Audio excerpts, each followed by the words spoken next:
First of all, allow me to convey the warmest greetings from the people and government of Ethiopia. I also wish to extend my delegation's appreciation and give special recognition to Germany, Namibia, Zambia, Sweden, the Netherlands and Jamaica for their effective facilitation of the negotiation and commitment leading up to the adoption of the Pact for the Future.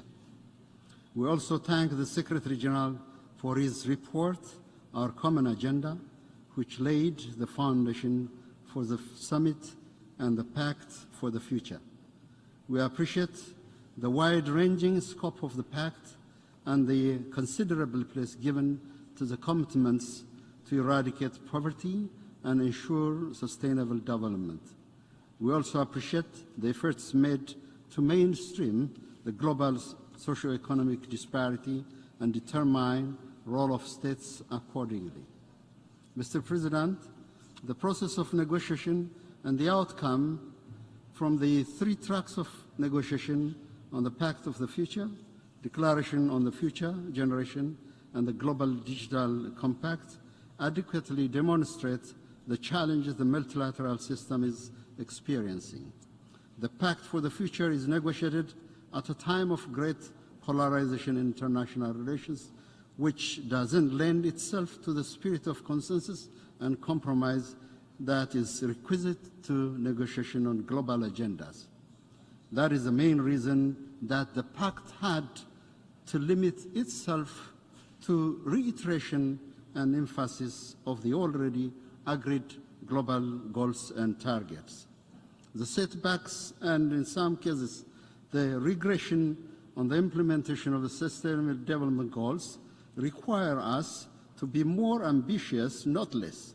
Nevertheless, the Pact is an important reminder to the existing global commitment, if fully implemented, will greatly enhance the fate of generations to come.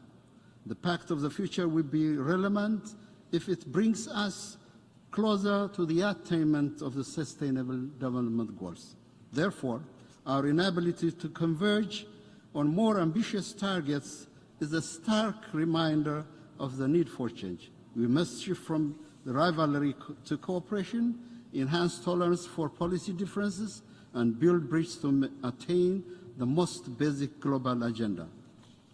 Mr. President, under the 5 chapters and the 56 actions, member states have made commitments to redouble their efforts to ensure sustainable development, peace and security, as well to take concrete reform of global governance.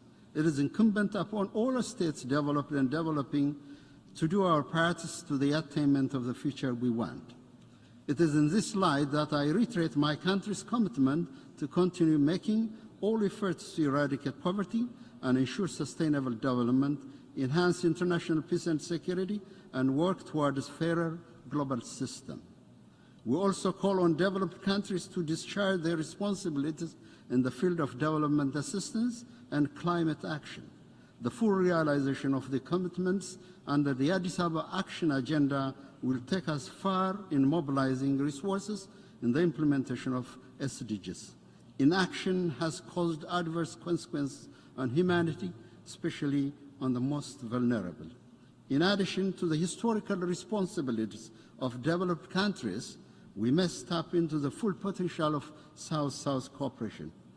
In the continuously evolving multipolar world, there are developing countries with comparative advantages and capabilities on certain fields of cooperation. As such, we see great potential for financial and technical cooperation among developing countries to ensure food security and universal access to energy.